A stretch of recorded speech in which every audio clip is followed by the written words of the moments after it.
Dear students, जैसा कि आज हम इस वीडियो में आइसोटॉप्स के बारे में पढ़ेंगे।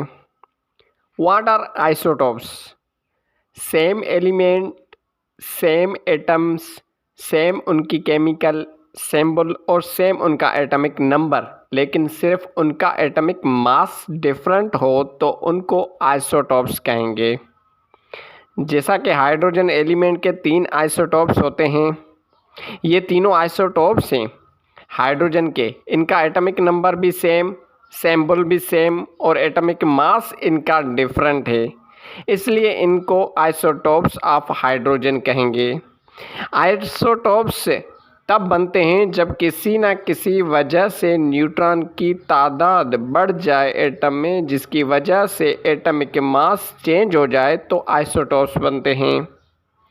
ऐसे ही दूसरे एलिमेंट्स के भी आइसोटॉप्स होते हैं, जैसा कि कार्बन के 3 आइसोटॉप्स हैं और क्लोरीन के 2 आइसोटॉप्स हैं।